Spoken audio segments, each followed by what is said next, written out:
आज की कहानी ज़रा ध्यान से सुनिएगा। बहुत अच्छी प्रेरणा देने वाली कहानी है। एक सेठ था, उसे एक नगर से दूसरे नगर जाना था। तो रात ज़्यादा हो गई थी और उसको कोई साधन नहीं मिल रहा था जाने के लिए। तो जब जा रहा था वो, तो उसको रास्ते में एक रिक्शे वाला मिला। तो रिक्शे वाले से उसने बोला कि मुझे लेके चल, मैं तू जो मांगेगा मैं तेरे को दूंगा, तेरा हर जाना जो भी, जो तेरा फीस होगी मैं तेरे को दूंगा। तो रिक्शे वाला बोला ठीक है मैं ले चलूँगा, लेकिन शर्त ये होगी या तो तुम मुझसे बात करोगे या मैं तुमसे बात करूँगा। मैं चुप नहीं रहूँगा और ना तुम चुप रहोगे, तुम सुनोगे कम से कम। अगर तुम्हें कुछ नहीं बोलना तो आप मेरी बात सुनोगे। तो उस सेठ ने मना कर दिया कि मेरे पे इतना समय नहीं है, मैं तेरी बात नहीं सुन सकता, तुझे लेके जाना है तो बता। तो उसने मना कर दिया कि मैं इस शर्त के बिना तुझे लेके नहीं जाऊँगा। तो वो इधर उधर ढूंढने लगा और रिक्शा की मेरे को मिल जाए तो मैं जाऊँगा। तो ऐसा हुआ संयोगवश कि उसको कोई रिक्शा नहीं मिला। तो वो घूम के उसी रिक्शे वाले के पास गया और उसको बोला कि तुम मेरे को ले चल। तो रिक्शे वाले ने बोला तुझे मेरी शर्त मंजूर है ना, कि मैं या तो तुम मुझसे बात करोगे या मैं तुमसे बात करूँगा। तो उसको मजबूरन सेठ को हाँ करनी पड़ती है कि ठीक है, अब तुम नहीं मान रहे हो तो कोई बात नहीं, मैं तुम्हारी कहा बात सुनने को तैयार हूँ। तो रिक्शे में बैठता है अपना सामान लेके और वो चल देता है। रिक्शे वाला सेठ को लेके चल देता है। तो वो उसको बात बताता रहता है, सुनाता रहता है सेठ को। तो रिक्शा जब वो उतरता है जहाँ पे उसको उतरना होता है सेठ को, वहाँ उतरता है। तो वो जो रिक्शे वाला होता है वो कहता है कि सेठ आपने मेरी बात सुनी। तो वो सेठ कहता है नहीं, मैंने तेरी फालतू की बात नहीं सुनी, और अगर ज़्यादा बोलेगा तो मैं तेरे को मारूंगा, तू चला जा यहाँ से। तो कह रहा है तुम बहुत बड़ी ज़िंदगी की गलती कर रहे हो, तुम मेरी 10 मिनट के लिए मेरी बात सुनो। तो सेठ ने सोचा कि मैं जल्दी से इस बात को ख़त्म करता हूँ और मैं इसकी बात सुन लेता हूँ। तो वो कहता है चल बता तू क्या कहना चाहता है। तो कह रहा है कल तेरी मौत हो जाएगी, सेठ से बोलता है वो। तो वो सेठ को गुस्सा आ जाता है कि ये ऐसी बकवास क्यों कर रहा है, मेरी मौत हो जाएगी, मेरी क्यों मौत होएगी, मैं क्यों मरूंगा ऐसे इतनी जल्दी, और ये तो गलत बोल रहा है। तो कहता है तुम मेरी बात सुनो, अगर तुम्हारी कल मौत हो जाए, चलो नहीं होएगी मौत, लेकिन अगर हो जाती है तो तुम्हें जब ऊपर ले जाया जाएगा, तब तुम यमदूत से ये कहना, यमदूत तुम्हें कहेंगे कि तुम्हारे पुण्य ज़्यादा हैं और पाप हैं। तो तुम उसको ये कहना कि पाप मैंने किए हैं कोई बात नहीं, लेकिन तुम मुझे पहले मेरे पुण्यों का फल मुझे मेरी आंखों से दिखाओ, तभी मैं पाप लोक में जाऊंगा। तो वो कहता ठीक है। तो वो सेठ को चिंता हो जाती है कि अगला दिन निकलेगा मेरी मौत हो जाएगी। तो अगला दिन होता है, इत्तेफाक से वो उसकी बात सच हो जाती है, वो मर जाता है। तो यम के दूत उसको लेने के लिए आते हैं।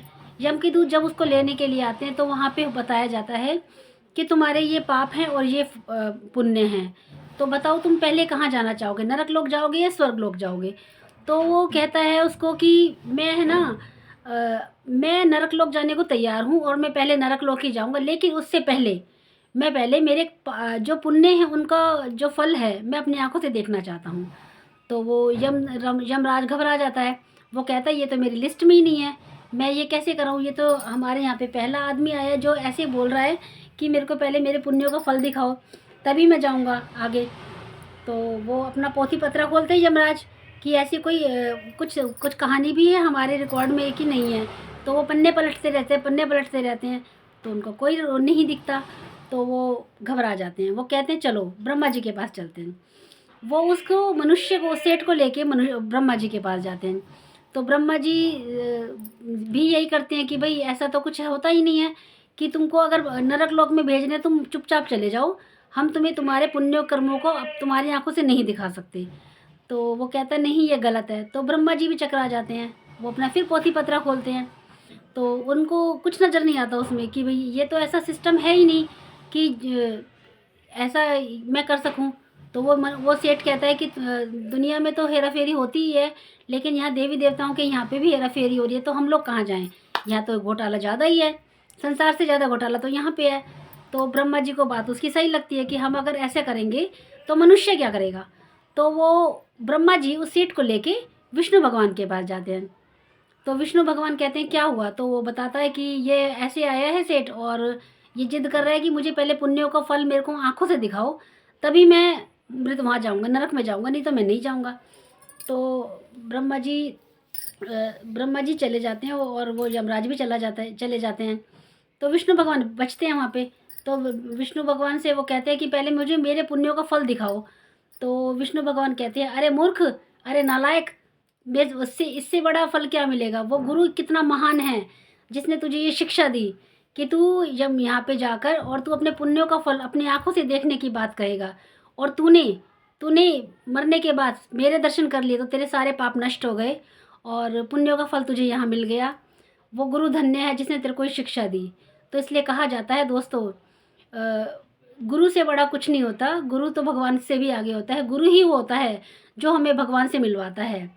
और गुरु गोविंद, ये कहा जाता है कि गुरु गोविंद दोनों खड़े, काके लागे पाऊ, बलिहारी गुरु आपने गोविंदियों मिलाए।